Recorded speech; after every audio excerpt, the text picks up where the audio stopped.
Hey guys, it's me, John Avenger, once again, and welcome to movies that are praised or misunderstood. And this is another misunderstood movie. It's from 2012. It was an animated movie that made a lot of money, yet critics were very mixed on it. I don't get it. It's a beautiful animated film that's just as entertaining as any Disney film I've seen in that year or after it. The Dr. Seuss's The Lorax on Blu-ray. Yeah, this was a very fun surprise. I saw this movie in the theater after I saw The Hunger Games, the first one, and basically it came out of nowhere because Dr. Seuss movies. There wasn't one. So the last one was I think Horton Hears a Who, and before that you had the god awful Cat in the Hat movie that was very insulting and badly written and just horrible. And then you finally got to the Lorax. I never read the book, so if anyone says you got to read the book, it's a short book. I never read it. I didn't even see the animated short they did back in the day. But this movie on its own is very entertaining to watch. Like people was like, "Oh, it's a pretentious freaking environmental message movie for kids that they shouldn't know about." Yes, it has some environmental issues, but I get it. It's not beaten over your head.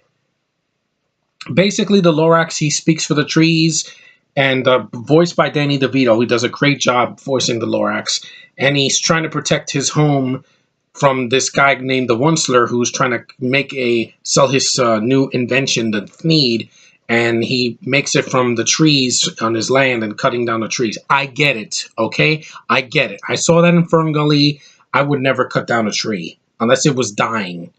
That's the only way I would cut down a tree. I love that little tree right behind me. So you obviously know I'm a tree hugger. I live near two trees, and I live near a park where there's trees. So trees are very important to me. And I'm not an environmentalist, but I respect nature enough not to screw with it. But yeah, this has an amazing cast. It has Danny DeVito as the Lorax. It's got Ed Helms as the Onceler, Zac Efron as the young boy who goes to the Onceler, and Ted. His name is Ted. Even Taylor Swift is in this movie, and she's not annoying. You got whatchamacallit, not Josh Gad. What's his name? Rob Riggle. He does the voice of the guy. I think the mayor, or whatever. That he's like trying to sell people air, which is like, yeah, it's a stupid concept, but it's like I try to sell them stuff that they could get for free. I'm like, yeah, and he pretty much banned all trees or natural stuff in the city of Thneedville, which I love the opening in this movie when after the Lorax gives his little speech. They have Themeville looks beautiful. It's a great musical number. The freaking crowd and the people. It's a fun, lighthearted film. What did you want, critics? Did you want this movie to speak to you? It's a freaking Dr. Seuss movie. It's not going to be Shakespeare. I wasn't expecting that. I went into the theater. I'm like, I love this opening. It was like The Lion King or freaking, like Hairspray or something like that, or even Grease. It reminded me of the musicals from back in the day.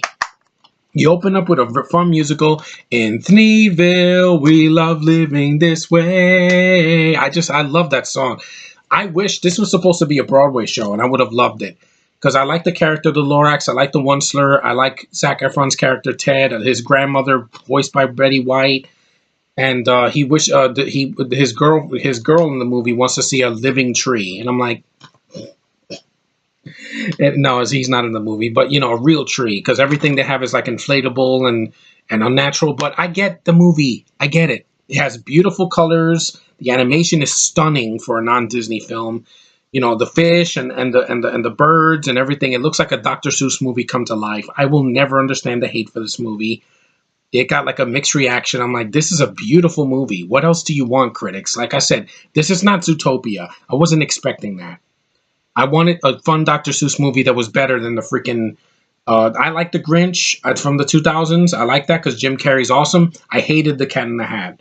That movie was atrocious. It was one of the worst kids' movies based on a book I've ever seen in my life. Like, it was just insulting. This was not insulting because I didn't read the book, and I didn't have a connection to... I didn't even know what a Lorax looked like until I saw this. And Danny DeVito's funny in the movie. He has some zingers in there like, "You've been warned," and then he's like, "That's a woman?" That made me laugh in the theater. I saw this twice in the theater. The year it came out and the year after it came out. It's very fun. Illumination Studios, the same guys that did Despicable Me. I just recently saw Sing. I enjoyed that. They do really good animation. It's eye candy, but it's beautiful, vibrant, wonderful colors. It's not a Michael Bay movie where they're shoving the things right in your face. You see the visuals, you see them right in your face, right in your face. I don't need that. I'm sorry. Fuck you, Michael Bay. I'm gonna give you the finger instead of J. Abrams because he hasn't done an animated movie yet. But yeah, I want to see pretty visuals. I want to see art. Animation is art. It's people doing this with the computers, sometimes hand drawn, like the classic Disney movies of my childhood, and it's art. It's beautiful CGI art. It's not just, oh my God, that looks like shit. No, the trees, you see how beautiful they look? I mean, it's a very colorful movie. It's like a coloring book, but, in animation form, in a movie. And it works. This movie's not too long. It's only not 87 minutes. It goes by quick. It doesn't have padding in it. I love the songs like, how bad can I be? I'm just trying to fill my destiny. Yeah, see? Good songs. Let It Grow. This was a year before Frozen came out and said, Let It Go. It's a great song. I love it. Everybody's like singing like a choir. It's just wonderful. It's like, let it grow, let it grow. Yeah, I love that song. It's a beautiful song. It makes me feel something. That's one thing I didn't feel when I saw B&B 2017. I didn't feel except B's song at the very end. Sorry, if it's rehash, I don't want to see it. Here, they had original songs. They're wonderfully sung. It has a great voice cast. It's very colorful. It's very fun. Problems, yeah, there's some things that are not that funny. And there's some, there's some imagery that's kind of sad. When the animals get pollution on, they get, water pollution, or they get like oil on them. Or the scene where the monster gets so greedy that he chops down the last tree and the land turns to crap. I get it, though. It's kind of like in The Lion King when Simba left and then the Pride Lands turned into a graveyard, pretty much. But I get it, okay? I get it. I'm an adult. I saw this movie when I was in my 20s. I didn't say, hey, I don't want an environmental message. Screw that. No, I went in with an open mind and I had a good time. That's what every animated movie should do. You want to see a bad animated movie, see Norm of the North. That's horrendous. That has bad CGI and horrible voice acting and a stupid premise of, oh, we're gonna build houses in the Arctic. What? No, that's stupid. That's really dumb.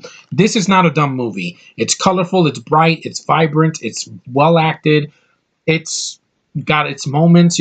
Maybe it's not a faithful adaptation of the book. I don't know. I didn't read the book, but it worked for me. It was a huge hit. I like Danny DeVito as the Lorax. He's very cute and fuzzy, and his relationship with the monster works. They have like kind of a bit of back and forth that works, and then at the end they hug. It's really, really touching. People were clapping. People were applauding when the Lorax came back. He disappears for like half the movie. He comes back and comes from the sky, and him and the monster hug, and he's like old. He has like a old mustache, and I'm like, that's really, really subtle. You don't have to make everything, oh my God, I'm suffering. Oh God, my life sucks. I don't need that for 2 hours. I don't. It just makes me depressed. I want a subtle performance. I want a subtle scene. Not everything needs to be said. Sometimes actions speak louder than words. They really do. And in this movie, it proves it. It's fun. Also, the only voice actress I didn't really care for that much is Helen Slate as Ted's mother. She's not very funny. I couldn't stand her in the Chipmunks Chipwrecked, the third movie. I couldn't stand her in that. She was so annoying. I was like, God, just get off the screen, please. You're not funny. But here, she's underused, so maybe it's a good thing because I could not stand her in other films. Like, just she was the sheep in Zootopia and didn't do much for me either. I'm just not attracted to her. I thought Taylor Swift was way better here. And that's sad because she's a singer. But it's a good movie. This is a good animated film. If you want to show your kids something light that Dr. Seuss did, of his work, and it's done respectably. It doesn't have stupid fart jokes, and it doesn't have nutsack kicks or freaking, like pop culture references. I'm fine with it. It's a good movie, and it made me smile. When the movie started, I was like, wow, this is a beautiful animated world. Dr. Seuss would have been proud of this movie if he had seen it. Screw what the nostalgia critic says. It's an environmental message. Blah, blah, blah, blah, blah. The Onester is the main character. It's not the Lorax. Blah, blah, blah, blah, blah. I've already heard enough. Okay? June is almost over. It's like halfway over. July, the second half of this year, I do not want to hear complaints from anyone. Because oh, Spider-Man Homecoming needs to be better than the first two Spider-Man movies Raimi did. That's not what I want. All I want is to be better than the Amazing films. That's all I want. Justice League, it won't be better than Avengers, but it can't be any worse than Batman and Robin, or Catwoman, or Superman 4, or freaking Suicide Squad. There's no way. And screw the haters that hate on DCEU. I can't stand you freaking people. You know who you are. Yeah, you know who you are. Bunch of cocksuckers. But anyway, this is a good movie. I'm not going to, beat this a dead horse. It's fun. It's colorful. It's short.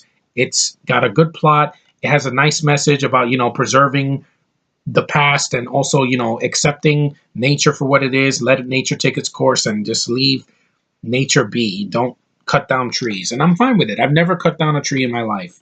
But anyway, that's the Lorax, the 2012 animated film that I enjoyed. I screw the haters. I don't think it deserves. I don't know what it got on Rotten Tomatoes, but it was like mixed. And I'm like I said before, it's a beautiful movie. It's nice to look at. It's fun. It's not painful.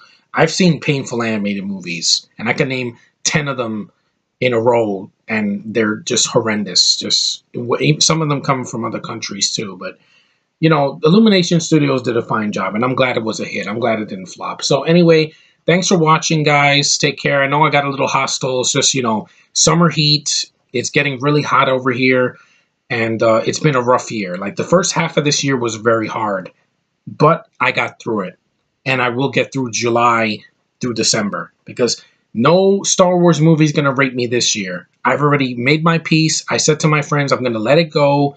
I already have Guardians. I don't need another Star Wars anymore. I don't. If they're not going to do it right, don't do it at all. That's all I can say about that. Anyway, see you guys in the next review.